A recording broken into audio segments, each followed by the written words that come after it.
नमस्कार। आज के इस वीडियो में हिंदी की पाठ्य पुस्तक बसंत भाग 2 की पाठ संख्या 9 चिड़िया की बच्ची पाठ की व्याख्या पढ़ेंगे, जिसके लेखक जैनेन्द्र कुमार हैं।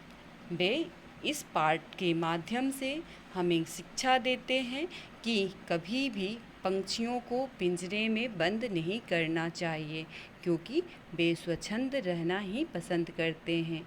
जैसा कि इस पाठ में जो चिड़िया की बच्ची है, वह सारी सुख सुविधाओं को छोड़कर अपने घर माँ के पास चली जाती है और वह अपनी माँ की गोद में ही अपने आप को सुरक्षित महसूस करती है। हालांकि माधव दास के द्वारा तरह तरह के प्रलोभन दिए जाते हैं। वह उसे कहते हैं कि मैं तुम्हारे लिए सोने से पिंजरा मढ़वा दूंगा, सोने की कटोरी बनवाऊंगा, मोतियों की झालर लटकवाऊंगा। उनके पास अनेक कोठियाँ हैं, बाग बगीचे हैं, दास दासियाँ हैं, उसके पास सब कुछ है। वह चिड़िया की मन की सारी बातों को, चिड़िया की सारी इच्छाओं को पूरा करेंगे, परंतु फिर भी उस प्रलोभन में चिड़िया नहीं आती और वह अपनी छोटी सी दुनिया, जिसमें उसके भाई हैं, उसकी बहन है, उसकी माँ है, वह वहीं पे वापस चली जाती है। जो यह दर्शाता है कि पंछियों को भी स्वच्छंदता पसंद है, उसे भी आज़ादी पसंद है। तो आइए विस्तार से इस पाठ को पढ़ते हैं। माधव दास ने अपनी संगमरमर की नई कोठी बनवाई है। उसके सामने बहुत सुहावना बगीचा भी लगवाया है। उनको कला से बहुत प्रेम है। धन की कमी नहीं है और कोई व्यसन छू नहीं गया है।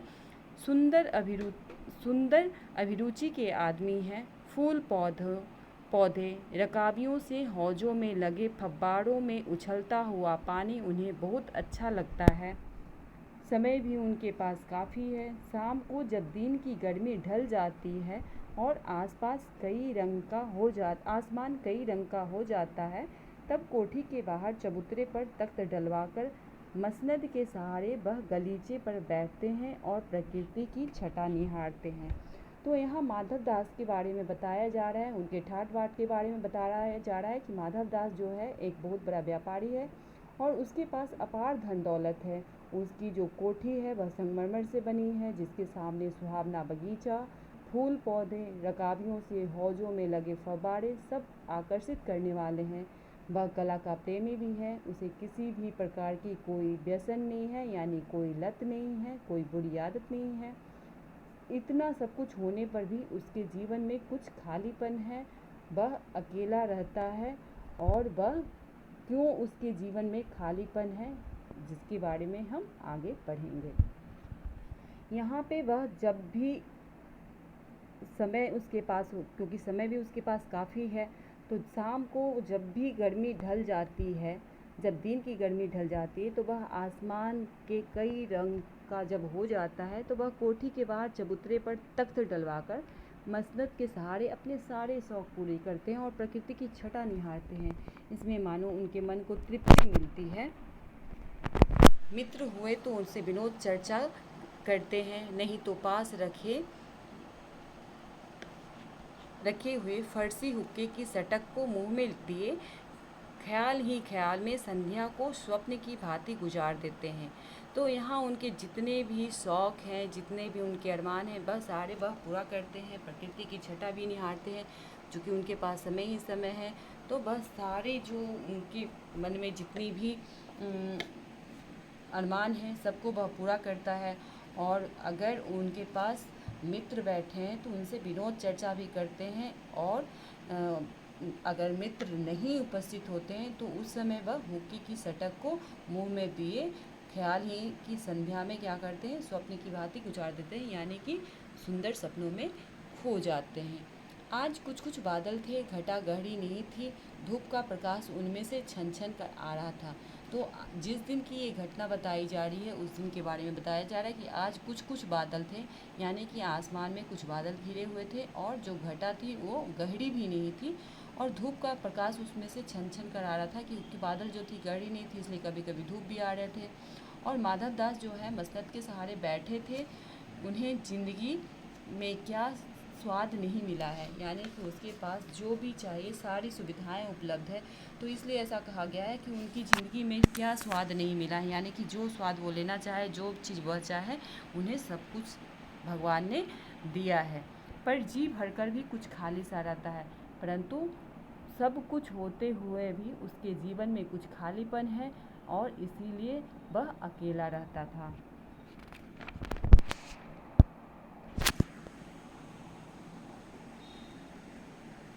उस दिन संध्या समय उनके देखते देखते सामने की गुलाब की डाली पर एक चिड़िया आन बैठी। तो जिस संध्या की बात की जा रही है, उसी संध्या को देखते ही देखते एक चिड़िया जो होती है वह गुलाब की डाली पर आकर बैठ जाती है। चिड़िया बहुत सुंदर थी, उसकी गर्दन लाल थी और गुलाबी होते होते किनारों पर जरा जरा नीली पड़ गई थी। तो यह चिड़िया की सौंदर्यता है, जिसे यहाँ पे बताया गया है कि उसकी जो गर्दन है वह लाल थी और गुलाबी होते होते किनारों पर जरा जरा सी नीली पड़ गई थी। पंख ऊपर से चमकदार स्याह थे। जो चिड़िया की पंख थी वह ऊपर से चमकदार स्याह रंग की थी और उसका नन्हा सा सिर तो बहुत प्यारा लगता था। यानी कि जो चिड़िया थी उसका जो सिर था वो भी बहुत प्यारा था और शरीर पर चित्र विचित्र चित्रकारी थी, मतलब जो उसके शरीर थे उस पर भी अलग अलग रंगों की चित्रकारी जैसा महसूस हो रहा था या वैसा दिखता था। चिड़िया को मानो माधव दास की सत्ता का कुछ पता नहीं था और मानो तनिक देर का आराम भी उसे नहीं चाहिए था। तो जो चिड़िया थी वह उसकी जो गुलाब की डाली है उस पर आ जाती है और उसे यह मालूम नहीं होता है कि यह माधव दास की सत्ता का या माधव दास की बगीचे की गुलाब की डाली है, उसे इसका कुछ पता नहीं होता है और वह थोड़ी देर के लिए यहाँ आराम करने आती है। और लेकिन फिर भी वह कभी यहाँ पे जैसा बताया कि मानो तनिक देर का आराम भी उसे नहीं चाहिए था, मतलब वो कभी भी शांत नहीं रही। कभी पर हिलाती थी, पर मतलब पंख, कभी पर हिलाती थी, कभी फुदकती थी, मतलब कभी वो अपने पंखों को हिला फड़फड़ाती थी तो कभी वह फुदकते नज़र आती थी। वह खूब खुश मालूम होती थी क्योंकि उसे इस बात का अंदाज़ा नहीं था कि यहाँ पे यह माधव दास की बगीचा है या माधव दास का बगीचा है। उसकी सत्ता का उसे कुछ पता नहीं था, इसलिए वह बहुत खुश नज़र आ रही थी और अपनी नन्ही सी चोंच से प्यारी प्यारी आवाज़ निकाल रही थी। यानी कि स्वच्छंदता के सारे आनंद वह ले रही थी क्योंकि वह अनजान थी, माधव दास के बारे में उसे कुछ भी पता नहीं था। माधव दास को वह चिड़िया बड़ी मनमानी लगी। माधव दास वो वहाँ पे बैठे बैठे सारा दृश्य देख रहा था और इस तरह से चिड़िया को फुदकते देखकर उसे वह चिड़िया बहुत मनमानी लगी। उसकी स्वच्छंदता बड़ी प्यारी जान पड़ती थी। कुछ देर तक वह उस चिड़िया का इस डाल से उस डाल थिरकना देखते रहे। इस समय वह अपना बहुत कुछ भूल गए। जो माधव दास थे वह प्यारी सी चिड़िया की जो स्वच्छंदता थी उसको देखकर कि कभी वह इस डाल से उस डाल पर थिरक रही है, तो इसको देखकर वह सब कुछ भूल जाते हैं। और उन्होंने उस चिड़िया से कहा, आओ तुम बड़ी अच्छी आई, यह बगीचा तुम लोगों के बिना सूना लगता है। और वह चिड़िया को अपने पास बुलाता है और वह बतलाता है कि यह जो बगीचा है तुम लोगों के बिना सूना सूना सा लगता है। सुनो चिड़िया, तुम खुशी से यह समझो कि यह बगीचा मैंने तुम्हारे लिए ही बनवाया है, तुम बेखटके यहाँ आया करो।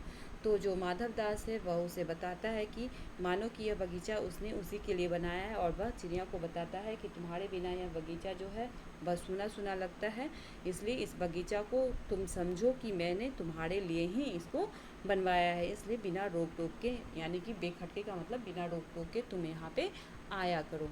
चिड़िया पहले तो असावधान रही, फिर जानकर कि बात उससे की जा रही है वह एकाएक तो घबराई, फिर संकोच को जीतकर बोली, मुझे मालूम नहीं था कि यह बगीचा आपका है। तो चिड़िया तो पहले असावधान थी, उसे नहीं पता कि कौन उससे बात कर रहा है या नहीं कर रहा है, क्योंकि वह अपनी ही धुन में मस्त थी, वह अपने ही मस्ती में खोई हुई थी। परंतु थोड़ी देर के बाद उसे महसूस होता है कि यह बात उससे ही की जा रही है और अचानक इस बात को सुनकर वह घबरा जाती है और फिर घबराहट पर विजय प्राप्त करके, यानी घबराहट पे थोड़ा सा वो संकोच को दूर करती है और उस पर जीत हासिल करके वह उससे मुझे मालूम नहीं था, वो बोलती है माधव दास को कि मुझे यह मालूम नहीं था कि यह जो बगीचा है वह आपका है, मैं अभी चली जाती हूँ, पल भर सांस लेने में यहाँ टिक गई थी। तो घबराहट में थोड़ा सा हिम्मत जुटाती है चिड़िया और फिर माधव दास से बोलती है कि मुझे ये पता नहीं था कि यह जो बगीचा है वह आपका है, मैं अभी चली जाती हूँ, यहाँ पे पल भर के लिए सांस लेने में यहाँ पे आ गई थी। माधव दास ने कहा, हाँ बगीचा तो मेरा है, यह संगमरमर की कोठी भी मेरी है, लेकिन इस सबको तुम अपना ही समझ सकती हो, सब कुछ तुम्हारा है। तुम कैसी भोली हो, कैसी प्यारी हो, जाओ नहीं बैठो, मेरा मन तुमसे बहुत खुश होता है। जो माधव दास है वो बोलते हैं कि जो यह बगीचा है वो तो मेरा है, यह संगमरमर की कोठी भी मेरी है, लेकिन इन सबको तुम अपना ही समझ सकती हो और सब कुछ तुम्हारा है, जो मेरा है वह तुम्हारा है। तुम कितनी भोली हो, कैसी भोली हो, तुम बहुत प्यारी हो, तुम जाओ नहीं बैठो, मेरा मन तुमसे बहुत खुश होता है। इस तरह से माधव दास उस चिड़िया से बातें करते हैं। चिड़िया बहुत सकुचा गई मतलब कुछ संकोच करने लगी, थोड़ा सा घबरा गई और उसे बोध हुआ कि यह उससे गलती तो नहीं हुई कि वह यहाँ बैठ गई है, क्योंकि चिड़िया को अब आभास होने लगा है कि माधव दास के मन में कुछ चल रहा है, जिसकी वजह से जो चिड़िया है वह घबरा जाती है और उसे इस बात का एहसास होता है कि शायद उसने गलती तो नहीं की। उसका थिरकना रुक गया, अब भय के मारे वो थिरकना बंद करती है और भयभीत सी वह बोली, मैं थक कर यहाँ बैठ गई थी, मैं अभी चली जाऊँगी। चिड़िया फिर से वही बात दोहराती है कि मैं अभी चली जाऊँगी, बगीचा आपका है, मुझे माफ़ करें, मुझे नहीं पता था, मैं बस थोड़ी सी थक गई थी इसलिए यहाँ पर बैठ गई थी। माधव दास ने कहा, मेरी भोली चिड़िया, तुम्हें देखकर मेरा चित्त प्रफुल्लित हुआ है, मेरा महल भी सुना है, वहाँ कोई भी चहचहाता नहीं है, तुम्हें देखकर मेरी रागनियों का जी बहलेगा, तुम कैसी प्यारी हो, यहाँ ही तुम क्यों न रहो। तो माधव दास उस चिड़िया को बोलता है कि तुम भोली चिड़िया हो और तुम्हें देखकर मेरा मन जो है, मेरा हृदय है वह बहुत खुश होता है, प्रफुल्लित होता है और यह महल भी सुना है, तो वहाँ कोई भी जो इस महल में कोई चहकने वाला नहीं है, कोई इस महल में है नहीं, तो तुम्हें देखकर जो मेरी रागनियाँ हैं उसमें जी बहलेगा और तुम तो प्यारी भी हो, बहुत ही भोली हो, यहाँ ही तुम क्यों नहीं रह जाती। मतलब वो उसे बार बार बोलते हैं कि तुम यहीं पे रह जाओ, उससे आग्रह करते हैं चिड़िया से कि तुम मेरे पास ही रह जाओ, क्योंकि तुम्हारे बिना या किसी के बिना हमारा महल क्या है, सुना है, क्योंकि इस महल में कोई भी चहकने वाला नहीं है, तो तुमसे हमारी जो रागनियाँ हैं उसमें क्या होगी, उससे जी बहलेगा, रागनियों का जी बहलेगा, तो तुम यहीं रह जाओ।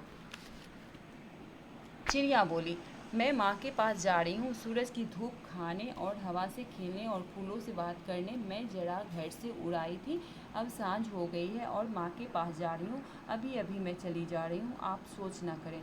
अब चिड़िया बोलती है कि मैं अपनी माँ के पास जा रही हूँ, सूरज की जो धूप थी उसको लेने और हवा में थोड़ा सा खेलने, फूलों से बातें करने में अपने घर से बाहर आई थी, लेकिन अब सांझ हो गई है, अब शाम हो गई है, तो मैं अपनी माँ के पास जा रही हूँ और मैं अभी चली जाती हूँ, आपको चिंता मत कीजिए, आप सोच में मत आइए, मैं अभी चली जाती हूँ। चिड़िया को ये बात बार बार दोहरा रही है, चिड़िया को बार बार आभास हो रहा है कि जो माधव दास है उसके मन में कुछ ऐसा चल रहा है जो कि उसे चिड़िया को खटक रहा है, उसे लग रहा है कि शायद उसने यहाँ आकर गलती की है। माधव दास ने कहा, प्यारी चिड़िया पगली मत बनो, देखो तुम्हारे चारों तरफ कैसी बहार है। तो जो माधव दास है वह कहते हैं कि तुम जब भी चिड़िया जो है जाने की बात करते हैं तो माधव दास जो है उसे बहलाने फुसलाने की कोशिश करता है और वह बोलता है कि प्यारी चिड़िया पगली मत बनो, देखो तुम्हारे चारों तरफ कैसी बहार है। तो वह चारों तरफ का नज़ारा दिखाता है और चिड़िया को प्रलोभन देता है कि देखो यहाँ पे सब कुछ है, देखो वह पानी खेल रहा है, मतलब उसे पानी के फव्वारे को की तरफ इशारा करता है और बतलाता है कि जो पानी है वह भी खेल रहा है, उधर गुलाब हंस रहा है, भीतर महल में चलो, जाने क्या क्या ना पाओगे, मेरा दिल वीरान है, वहाँ कब हंसी सुनने को मिलती है। अब वह अपने दिल की बात उसे बताता है कि मेरे दिल में जो है वह वीरानगी है, कोई नहीं है हमारे महल में, बस यहाँ पे सारी सुविधाएं हैं और तुम तो आई हो जिससे हमारा जी बहल रहा है, तो तुम यहाँ पे रहती हो, तुम्हें देखने से मेरा जो चित्त है वह प्रफुल्लित हुआ है, इसलिए तुम यहाँ से मत जाओ, पागल मत बनो, पगली मत बनो, तुम यहाँ के चारों तरफ बहार जो है उसको देखो, यहाँ देखो पानी भी खेल रहा है, गुलाब भी हंस रहा है और भीतर महल में चलोगी तो क्या नहीं पाओगी, यानी कि जो भी तुम्हें चाहिए होगा सब कुछ वहाँ पे मिलेगा। वहाँ कब हंसी सुनने को मिलती है। बस एक ही चीज़ की वहाँ पे कमी है, जो कि हंसी हमें सुनने को नहीं मिलती। तुम्हारे आने से शायद वह कमी दूर हो जाए। मेरे पास बहुत सा सोना मोती है, सोने का एक बहुत सुंदर घर मैं तुम्हें बना दूंगा, मोतियों की झालर उसमें लटकेगी। तुम मुझे खुश रखना। और तुम्हें क्या चाहिए? माँ के पास बताओ क्या है। तुम यहाँ ही सुख से रहो मेरी भोली गुड़िया। अब यहाँ पे चिड़िया को वह गुड़िया करके संबोधित करता है और बोलता है कि तुम मेरी प्यारी भोली गुड़िया हो, तुम मेरे पास ही रख यहाँ ही रह जाओ। यहाँ पे तुम्हें सारे सुख सुविधाएं मिलेंगे। माँ के पास तो कुछ भी नहीं है। यहाँ पे रहने के लिए तुम्हें मैं सोने मोती का सुंदर घर बनवा दूंगा, मोतियों की झालर उसमें लटका दूंगा, और तुम मुझे खुश रखना। और तुम्हें चाहिए भी क्या? जो तुम्हें चाहिए होगा मैं यहाँ पे दूंगा। वह तुम्हारी माँ के पास कुछ भी नहीं है। बताओ कि तुम्हारी माँ के पास क्या है। तो इस तरह की बातें वह चिड़िया के साथ करता है। चिड़िया इन बातों से बहुत डर गई। वह बोली, मैं भटककर तनिक आराम के लिए इस डाली पर रुक गई थी, अब भूलकर भी ऐसी गलती नहीं होगी। अब चिड़िया बार बार अपने आप को डरे हुए लफ्ज़ों में वह बतलाती है, बयान करती है कि शायद यहाँ आकर मैं यहाँ गलती कर दी हूँ, मुझे माफ़ करना। अब मैं गलती से भी यहाँ पे नहीं आऊँगी। मैं थोड़ी भटक गई थी और तनिक आराम करने के लिए मैं इस डाली पर रुक गई थी, और वह मैं अभी चली जाती हूँ। बार बार वो इस बात को दोहराती है कि शायद मेरे से गलती हो गई है, अब भूलकर भी मैं ऐसी गलती नहीं करूँगी। मैं अभी यहाँ से उड़ी जा रही हूँ, मतलब मैं अभी यहाँ से चली जाती हूँ। तुम्हारी बातें मेरी समझ में नहीं आती है। मेरी माँ के घोंसले के बाहर बहुत तेरी सुनहरी धूप बिखरी रहती है। तो चिड़िया यह बतलाती है, जो माधव दास उसे प्रलोभन देते हैं, लालच देते हैं, तो उन बातों को नासमझी समझती है, और वह उसे बतलाती है कि ये जो बातें आप बता रहे हो वो मेरी समझ से बाहर है, वो मेरी आपकी बातें मुझे समझ में नहीं आती। मेरी माँ के घोंसले के बाहर बहुत ही सुनहरी धूप बिखरी रहती है, मुझे और क्या करना है। तो वह अपनी माँ की जब माधव दास उसे बताता है कि तुम्हारे पास के पास है ही क्या, बताओ। तो वह बताती है कि जो मेरी माँ है उसके घोंसले के पास बाहर में बहुत ही सुनहरी धूप बिखरी रहती है, मुझे और कुछ चाहिए नहीं। क्या करना है मुझे? 2 दाने माँ ला देती है, और जब मैं पर खोलने बाहर जाती हूँ तो माँ मेरी बाट देखती रहती है। यानी कि जब मैं बाहर जाती हूँ तो मेरी माँ जो है वह मुझे मेरा इंतज़ार करती है, और मेरे लिए वो 2 दाने लाकर भी दे देती है। मेरी माँ के घोंसले के बाहर सुनहरी धूप भी रहती है, और इससे ज़्यादा मुझे कुछ चाहिए भी नहीं। मुझे तुम और कुछ मत समझो, मैं अपनी माँ की हूँ। तो वह माधव दास को बोलती है कि तुम मुझे कोई और दूसरा मत समझो, मैं अपनी माँ की ही हूँ, और माँ के ही घर में या माँ के पास ही मैं बहुत ज़्यादा खुश हूँ। मुझे जो चाहिए वह मेरी माँ के पास से मुझे मिल जाता है। माधव दास ने कहा, भोली चिड़िया, तुम कहाँ रहती हो? तुम मुझे नहीं जानती हो। अब माधव दास अपना परिचय देने की कोशिश करता है, और वह चिड़िया से कहता है कि तुम बहुत भोली हो, तुम्हें नहीं पता तुम कहाँ रहती हो, तुम मुझे शायद नहीं जानती हो। चिड़िया बोलती है, मैं माँ को जानती हूँ, भाई को जानती हूँ, सूरज को और उसकी धूप को जानती हूँ, घास, पानी और फूलों को जानती हूँ। महामान्य, तुम कौन हो? मैं तुम्हें नहीं जानती। तो चिड़िया भी अब उसी के अंदाज में जवाब देती है, और वह बोलती है कि सिर्फ मैं अपनी माँ को जानती हूँ, भाई को जानती हूँ, सूरज को जानती हूँ और उसकी धूप को जानती हूँ, घास, पानी और फूलों को भी जानती हूँ। आप कौन हैं? मैं आपको नहीं जानती। क्योंकि जो चिड़िया है साफ तौर पे बता देती है कि मेरी माँ है, वही मेरे लिए सब कुछ है, और माँ के पास ही जो मुझे चाहिए होता है वो सब कुछ मिल जाता है। तो मुझे आपसे और आपके जो कीमती बहुकीमती जो सामान है, या तो आपके जो धन दौलत हैं, उससे हमें कोई भी लेना देना नहीं है, और मैं आपको भी नहीं जानती। माधव दास, तुम भोली हो चिड़िया, तुमने मुझे नहीं जाना, तब तुमने कुछ नहीं जाना। अब माधव दास फिर से कहता है कि चिड़िया, तुम जो हो बहुत ही भोली हो, और तुमने अगर मुझे नहीं जाना तो तुमने किसी को कुछ भी नहीं जाना। मैं ही तो हूँ सेठ माधव दास। अब जो माधव दास है वह अपना परिचय इस अंदाज में देता है कि मैं जो हूँ वह सेठ हूँ, और मैं ही सेठ माधव दास हूँ। मेरे पास क्या नहीं है, जो मांगो मैं वही दे सकता हूँ। तो माधव दास जो है वह उसे फिर से बतलाता है कि मैं सेठ माधव दास हूँ, और मेरे पास किसी चीज़ की कमी नहीं है, तुम जो मांगोगी वही मैं दे सकता हूँ। चिड़िया पर मेरी तो छोटी सी जात है। फिर चिड़िया जवाब देती है, लेकिन मेरी तो जात जो है बहुत छोटी सी है और आपके पास सब कुछ है, तब मुझे जाने दीजिए। अब चिड़िया उससे आग्रह करती है कि आपके पास तो सब कुछ है और मेरी जो जात है वह बहुत छोटी जात है, तो मेरी जो छोटी सी जात है, आपके पास तो सब कुछ है, तो आप मुझे जाने क्यों नहीं दे रहे, आप मुझे जाने दीजिए। माधवदास, चिड़िया तू निरी अनजान है, मुझे खुश करेगी तो तुझे माला माल कर सकता हूँ। अब माधवदास फिर से चिड़िया से कहता है कि तू बिल्कुल भोली है, अनजान है, मुझे अगर तुम खुश करेगी तो मैं भी तुम्हें क्या करूँगा, माला माल कर सकता हूँ।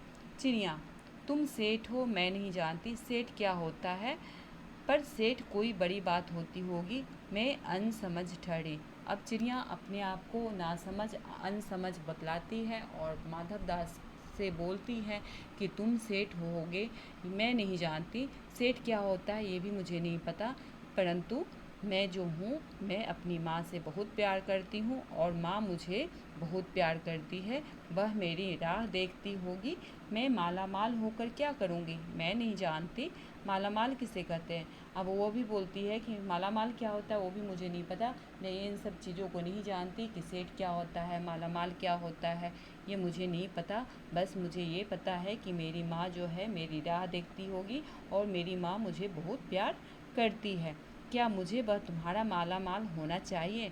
अब वह अपने आप से प्रश्न करती है कि जब मेरी माँ मुझे इतना प्यार करती है, मेरी राह देखती है, तो क्या तुम्हारा जो माला माल होने का जो प्रलोभन है, क्या उस माला माल होना मुझे चाहिए। सेठ, अरे चिड़िया तुझे बुद्धि नहीं है। अब जो सेठ है अब चिड़िया को बोलता है कि तुझे बुद्धि ही नहीं है, तू सोना नहीं जानती, सोना। अब यहाँ वह सोना के बारे में बतलाता है चिड़िया को और पूछता है क्या तुम सोना भी नहीं जानती, उसी को जगत को तृष्णा है।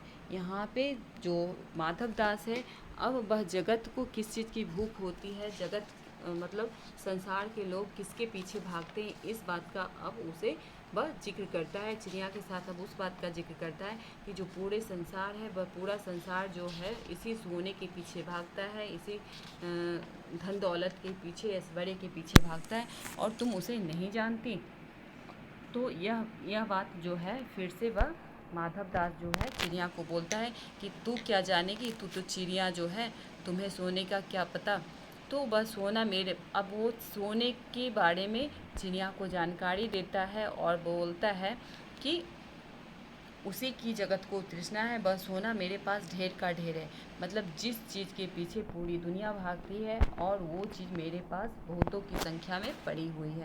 तेरा घर समूचा सोने का होगा, ऐसा पिंजरा बनवाऊंगी कि कहीं दुनिया में ना होगा। फिर से वही सोने की पिंजरा बनवाने की बात करता है और बोलता है कि मैं ऐसा पिंजरा सोने का बनवाऊंगा कि इस पूरी दुनिया में ऐसी पिंजरा नहीं होगा, ऐसा कि तू देखती रह जाए।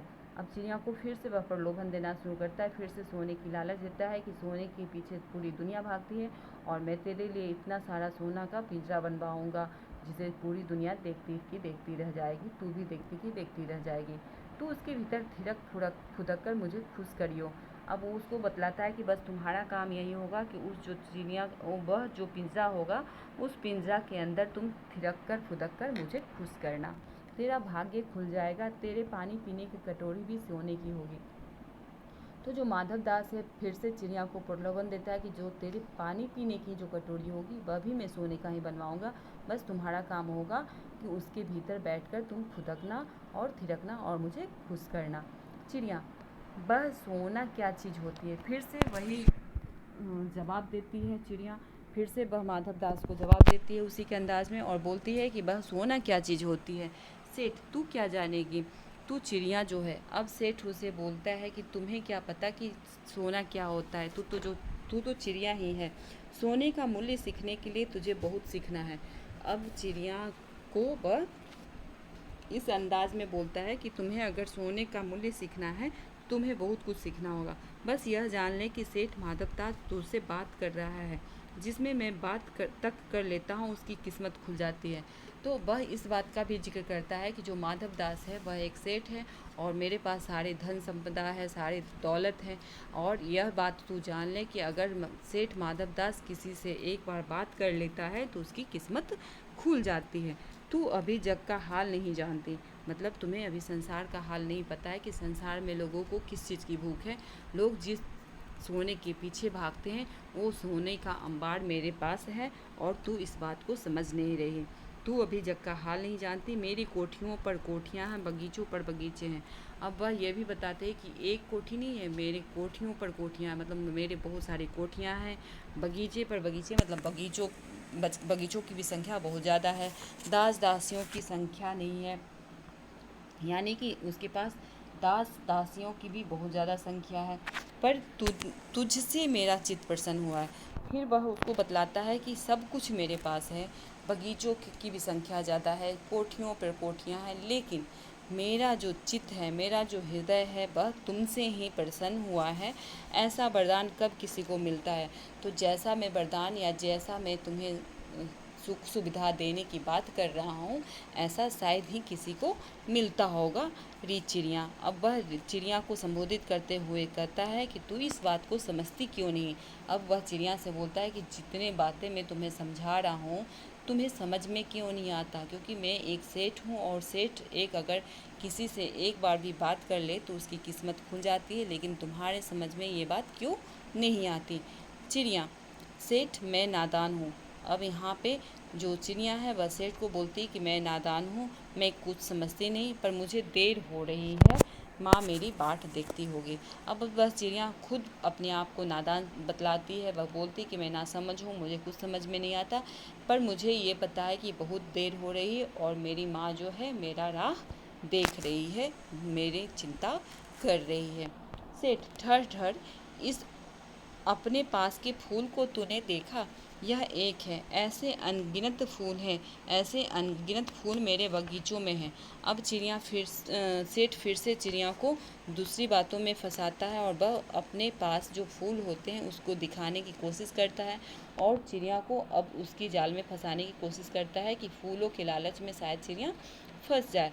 तो वह उसको उस फूल के बारे में बताता है और बोलता है, देख तुम्हारे आसपास में बहुत सारे फूल हैं और ऐसे अनगिनत फूल हैं, ऐसे अनगिनत फूल मेरे बगीचों में हैं। तो जैसे फूल तुम्हारे पास अभी दिख रहा है वैसे अनगिनत फूल मेरे बगीचों में हैं और भांति भांति के रंग के भी हैं, तरह तरह की उसकी खुशबू है। चिड़िया तेने मेरा चित्त प्रसन्न किया है और वे सब फूल तेरे लिए खिला करेंगे। तो यहाँ पे तेने शब्द मतलब तेरे लिए प्रयोग किया गया है। तो जो माधव दास है वह चिड़िया को बोलता है कि ये जो फूल है वह तेरे लिए ही खिला है, इसकी खुशबू जो है वह तुम्हारे लिए ही है और तूने चूँकि मेरा मन या मेरा हृदय प्रसन्न किया है, तो वैसे सारे फूल मैं तुम्हारे लिए खिला करेंगे और मैं तुम्हारे लिए वैसे बहुत सारे बगीचे बनवाऊँगा। वहाँ घोंसले में तेरी माँ है, पर माँ क्या है? अब यहाँ पे वह चिड़िया को बोलता है कि वहाँ बगीचे में तो तुम्हें बहुत सारे अनगिनत फूल मिलेंगे, मेरे बगीचे में भांति भांति के रंग के फूल हैं, खुशबू है, सब कुछ है। तूने मेरा चित्त प्रसन्न किया है, इसलिए मैं तुम्हें इतनी सारी बातें बता रहा हूँ और ये सारे फूल तेरे लिए खिला करेंगे, ये सब बातें बता रहा है माधवदास। परंतु चिड़िया इस बात को मानने के लिए राज़ी नहीं होती, वह उसके पास ठहरने के लिए राज़ी नहीं होती है। वहाँ घोंसले में तेरी माँ है। अब वह उसकी माँ के बारे में बोलता है कि माँ क्या है, इस बहार के सामने तेरी माँ क्या है, मतलब यहाँ पे जितनी खुशियाँ हैं, जितने सुख सुविधाएँ हैं, उसके सामने तेरी माँ है क्या? वहाँ तेरे घोंसले में कुछ भी तो नहीं है। अब वहाँ पे उसके घोंसले के बारे में बतलाता है कि तुम्हारे घोंसले में तो कुछ भी नहीं है, यहाँ पे तो सारी सुख सुविधाएँ हैं, तू अपने को नहीं देखती। अब चिड़िया को खुद की सुंदरता के बारे में वह बतलाता है कि तुम अपने आप को देखो, कैसी सुंदर हो, तुम्हारी गर्दन कितनी सुंदर है, कैसे रंगीन तुम्हारे देह हैं, मतलब तुम्हारा शरीर भी बहुत रंगीन है। तू अपने मूल्य को क्यों नहीं देखती, मतलब तुम बहुत ही अनमोल चीज़ हो, तुम अपने मूल्य नहीं समझ रही। मैं तुझे सोने में मढ़कर तेरे मूल्य को चमका दूंगा। अब यह फिर से चिड़िया को बोलता है कि जो तुम्हारा मूल्य है उसका कीमत और तब बढ़ जाएगा जब तुम सोने के पिंजरे में आ जाएगी, यानी कि जब सोने से मर दूंगा तो तुम्हारा जो मूल्य है, जो तुम इतनी सुंदर है, तुम्हारी जो गर्दन इतनी प्यारी है, तुम्हारी जो सिर जो इतना प्यारा है, सब कुछ क्या होगा, उसका कीमत और भी बढ़ जाएगा, उसकी चमक और भी बढ़ जाएगी। तेने मेरे चित्त को पसंद किया है, तू मत जा, यहीं रह। अब फिर से वह इसी बात को दोहराता है और बोलता है कि तूने मेरे जो हृदय है उसको प्रसन्न किया है, इसलिए तू मत जा और यहीं पे रह जा। चिड़िया: सेठ मैं अपने को नहीं जानती। अब से चिड़िया जो है वह यह भी कबूल करने के लिए तैयार होती है कि वह अपने आप को भी नहीं जानती। इतना जानती हूँ कि माँ मेरी माँ है, बस मुझे यही पता है। बस जो चिड़िया है बार बार इसी बात को दोहराती है कि बस मुझे इतना ही पता है कि मेरी माँ है और मुझे यहाँ देर हो रही है। सेठ मुझे रात मत करो, रात में अंधेरा बहुत हो जाता है और मैं राह भूल जाऊँगी। तो वह बार बार माधव दास से यह आग्रह करती है कि शाम हो चुकी है, अब रात होने को है और रात में मैं रास्ता भूल जाऊंगी और मेरी माँ मेरा इंतज़ार कर रही है, तो बस मुझे जाने दो। सेठ ने कहा, अच्छा चिड़िया जाती हो तो जाओ। अब सेठ यह बात करता है कि ठीक है, तुम्हें जाना है तो जाओ, पर इस बगीचे को अपना ही समझो, तुम बड़ी सुंदर हो। फिर सेठ अब इस बात के लिए तैयार हो जाता है और बोलता है कि तुम जानना चाहती हो तो जाओ, परंतु इस जो बगीचा है इसको तुम अपना ही समझना। यह कहने के साथ ही सेठ ने एक बटन दबा दिया और उसके दबने से दूर कोठी के अंदर आवाज़ हुई, जिसे सुनकर एक दास झटपट भागकर बाहर आया। तो सेठ ने तो यह बात कह दी, लेकिन उसके मन में कुछ काला था, उसके मन में कुछ बातें चल रही थी, जिसकी वजह से उसने क्या किया, एक बटन दबा दिया और उस बटन की आवाज़ सुनते ही जो कोठी के अंदर उसके दास थे, उनके नौकर थे, वह झटपट भागकर बाहर आया। यह सब क्षण भर में हो गया और चिड़िया कुछ भी नहीं समझी। मतलब इतनी जल्दी से यह काम किया माधव दास ने, इतनी तत्परता के साथ यह कार्य किया कि चिड़िया इस बात को समझ भी नहीं पाई। सेठ कहते रहे, तुम अभी माँ के पास जाओ, माँ बाट देखती होगी, पर कल आओगी ना। सेठ मतलब उसको अपनी बातों में उलझा कर रख रहा था, उसे फंसाया हुआ था और चिड़िया इस बात को नहीं समझ पा रही थी। परंतु जो सेठ है उसने बटन दबाकर अपने दास को बुला लिया था और उसने इशारों में सारी बातें कर ली। परंतु चिड़िया को वह बोल रहा है कि तुम अगर जाना चाहती हो तो तुम अपनी माँ के पास अभी जाओ, माँ तुम्हारी बाट बाट देखती होगी, पर कल तुम ज़रूर आना, कल आना, परसों आना, रोज़ आना। बस चिड़िया को यह भी बोलता है कि तुम कल भी आना, परसों भी आना और रोज़ भी आना।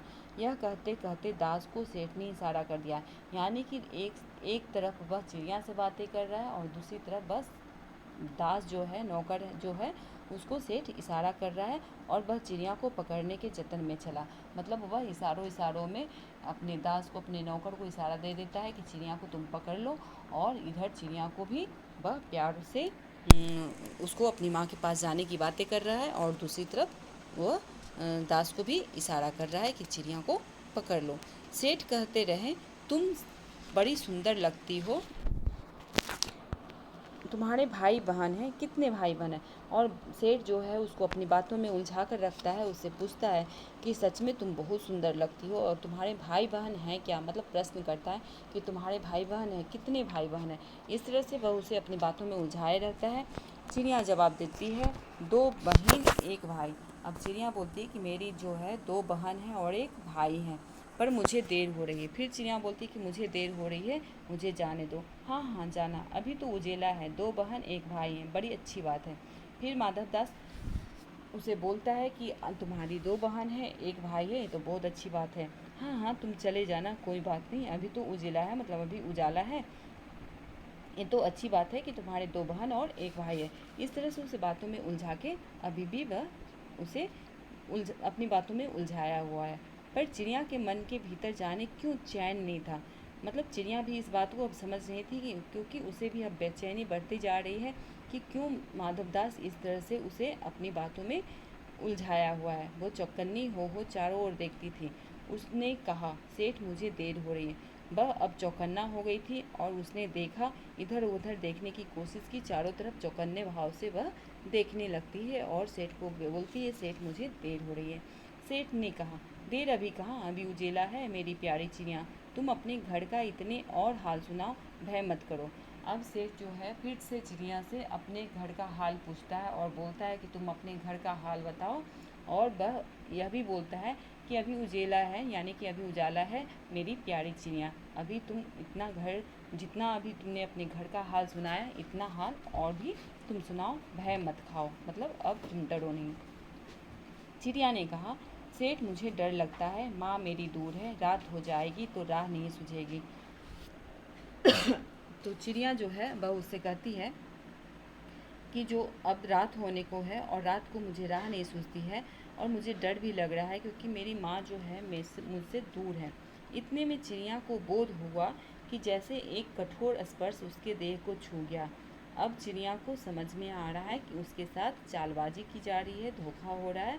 तो चिड़िया को यह बोध हो गया कि कोई कठोर स्पर्श मतलब कोई उसको उसको छू रहा है, उसके शरीर को किसी चीज़ से मतलब छुअन का या स्पर्श का आभास हुआ।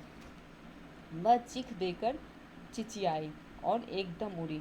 अब वह उसे समझ में आया कि कोई उसे पकड़ने की कोशिश कर रहा है, इसलिए वह जोर से चिचियाई और एकदम से उड़ गई। नौकर के फैले हुए पंजे में वह आकर भी नहीं आ सकी। मतलब नौकर जो है उसे अपने पंजे में उसे पकड़ना चाह रहा था, क्योंकि नौकर के पंजे से ही चिड़िया को आभास हुआ कि कोई उसे स्पर्श कर रहा है और कठोर स्पर्श कर रहा है। चूँकि वह चिड़िया है, वह बहुत मुलायम होती है और जो इंसान होता है उसके हाथ जो होते हैं थोड़े कठोर होते हैं, तो इसलिए जो दास है उसके हाथ जो है उसका स्पर्श जो है उसे कठोर सा मालूम पड़ता है और उसे जैसे ही इस स्पर्श का एहसास होता है वह ज़ोर से चिल्लाती है, चीखती है और एकदम से उड़ जाती है। और जो नौकर है वह अपने पंजे को जो फैलाए हुए उस फैले हुए पंजे में चिड़िया आकर भी नहीं आ पाती है। तब वह उड़ती हुई एक सांस में माँ के पास गई और माँ की गोद में गिरकर सुबकने लगी, ओ माँ, ओ माँ। अब यहाँ पे जो है चिड़िया जो है एक ही सांस में अपनी माँ के पास पहुँच जाती है। वह इतनी घबराई हुई रहती है कि उसे पता ही नहीं चलता है और वह एक ही सांस में अपनी माँ के पास पहुँचकर सिर्फ माँ की गोद में सुबकने लगती है और बोलने लगती है, ओ माँ, ओ माँ। माँ भी जो है अपनी बच्ची को छाती से चिपकाकर पूछा, क्या है मेरी बच्ची, क्या है।